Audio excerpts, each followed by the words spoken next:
Raiders. Ashton Jeanty going to Vegas at 6. Year of the running back. Is a star running back a must for Pete Carroll's Raiders, bro? I mean, I wouldn't say a must because they got a lot of needs. I mean, receiver, cornerback, the line, like they've got needs all over. So I don't think this is an absolute must. You're right when you talked about Pete Carroll and the strong running games. And even the Raiders, I mean, the last time they were even close to a solid team was when they had Josh Jacobs and he ran the ball well for him. So I get it, but if they don't pick a running back, I'm not going to be like, oh my gosh, they blew it, because I think they have so many other things they need to fill. And they got Raheem Mostert, who's, pretty good. So I think he could fill that void for them right now if they want to patch up something else.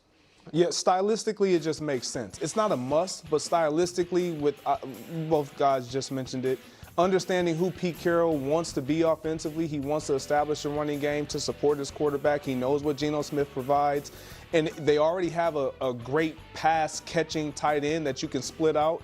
So you have a little bit of wiggle room. I know you want more skill position guys, but if you get a running back in that division that can that affords you the opportunity to pound the ball, kind of keep the ball away from the quarterbacks that you're facing in that division, I like this pick for the Raiders.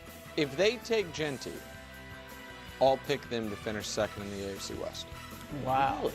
Yeah, because the benefit of the last place schedule to go along with going from a coach who, with respect, I do not think was ready for that job in Antonio Pierce, to a great coach in Pete Carroll. Going from the second or third worst quarterback situation in the entire league to a guy who's going to flirt with top 10 status, Geno Smith. And then all of a sudden, what, bro? What's the flirt with top 10? I like he did Geno, it. but he did. He has in the last really? 2 years. Yes. Yeah. Last year he flirted with top 10? Yes, the last 2 years. I think passer rating, it was way, passer rating is not the down. only stat. I'm just saying. I know you love passer rating. No, It's I'm the just only way saying. to prop up Brock Purdy. No, but top 10? I think he led the league in completion percentage one of the last 2 years. 2 years ago. I think no. Over 2 years ago he flirted with top 10. Over the last 2 years, last year. Cumulatively, he has flirted with that top 10 stats, but that's fine. Let's just say 15th. Whatever it is a massive upgrade at those two spots. A softest schedule in the division, and an instant impact running back. I absolutely could see the Raiders winning 10 games. And I think Pete Carroll is there to win right now, not long term, right now. And so I think they need receivers too, but receivers are less of an instant impact than this play. Yeah. I have a theory. Nick Wright has been spending more time in Las Vegas for like poker and stuff like that. And I think he's going to start to try to warm up to the Raiders because, you want to be able to spend a lot of time in Las Vegas and not be heckled by Raiders fans. So I think he's going to start to give a little bit more forgiving, less trolling takes towards the Raiders. That's just my tinfoil hat theory. But yeah, I mean, I think Jeanty, I understand, right? Obviously, we talk a lot about having to like build the trenches and this or that. First off, they don't have like just a great, tight end. They have a special tight end. Let's be real there. But I agree with the assessment, right? It's a massive upgrade in coaching. It's a massive upgrade in quarterback. That alone is going to make your team significantly better. And I agree though with getting someone like a Jeanty when you're facing specifically against teams like the Chiefs, like the Chargers. You want to keep those quarterbacks off the field, right? And so you're gonna have your defense is already going to be exceptionally better with someone like a Pete Carroll. We already know that.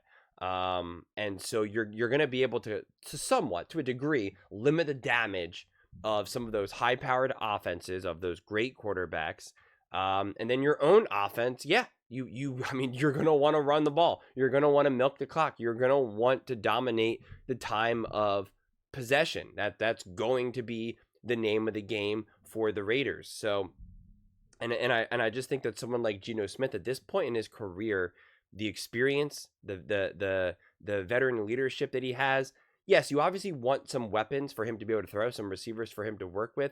But I just think at this point in his career, he doesn't need that to be able to survive. Like, he's going to understand. I think some of these younger quarterbacks who just, it takes time to mature.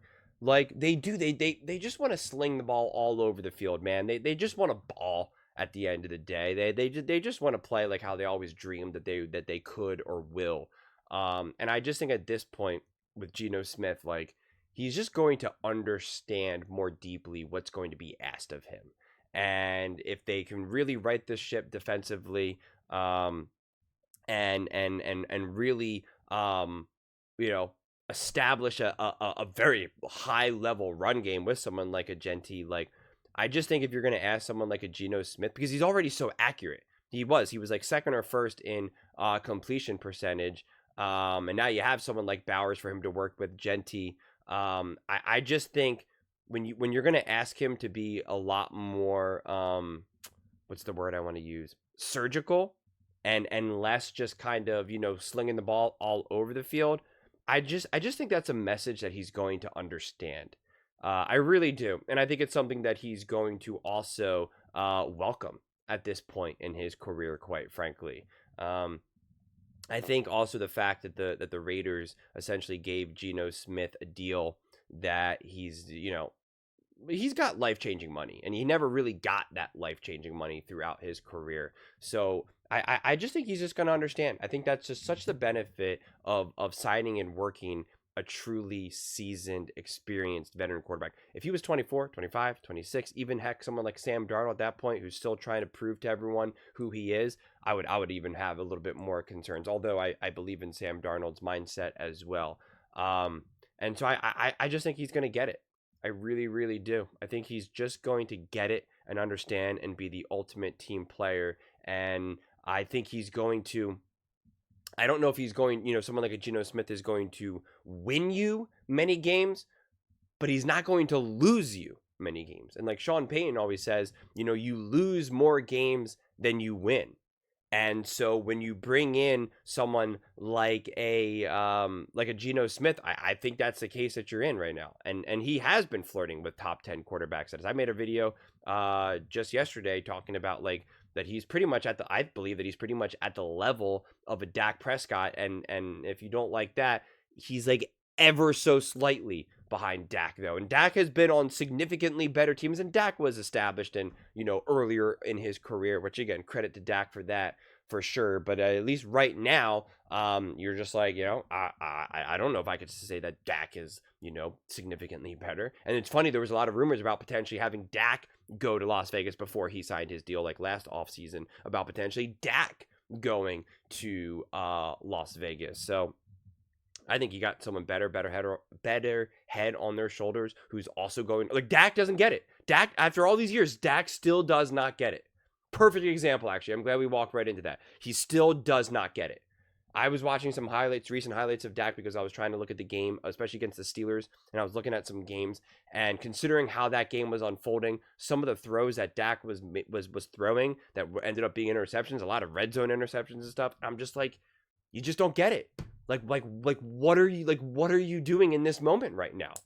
And again, you're in your 30s now. Like, you're an experienced quarterback. You've been with the Dallas Cowboys obviously for years. Mike McCarthy's your coach. Sure, he might not be a superhero head coach, but he's obviously been around, and he just doesn't get it. He doesn't get what the moment calls for. I believe Geno does. I believe Geno will wholeheartedly in this moment of time. So I'm just. Yeah, I'm incredibly high, and which is why I'm also more open to someone like the Raiders getting a Jeanty rather than trying to be like, no, we need to build the O-line, or something of that nature. I think getting someone, if you can get a player if we believe Jeanty is going to be who he's actually going to be, I think in that type of situation, it's totally fair to kind of skip this idea of like, well, without an O-line, you're nothing. And, I think that's a fair statement to make. But if you have the potential to get someone like Jeanty who can truly transform your team for the next 3-4, like, not every year do you have a Jeanty in the draft. And again, unless your assessment is that Jeanty's not going to be that special, that's a whole different discussion. But if you really believe that he's going to be that special and that much of a monster and a beast, then yes, I think that's probably the exception of you like trying to then forego maybe some of the other things that you may potentially need during an off season. So yeah, man, I think 10 games for the Raiders is completely in reach, and I'm not willing to say that. Obviously we know Nick is automatically saying that the Chiefs are just going to win this division, but I'm not so sure about that. I think this division could completely beat each other up. Do I think that the Raiders would be the front run? If you're going to say that the Chiefs don't win the division, do I think then that automatically means the Raiders? Not necessarily, but honestly, it's probably all really truly going to come down to how do they play against all each other? The Chiefs, the Raiders, the Broncos, and the Chargers. Sometimes you can get away, like it doesn't really matter.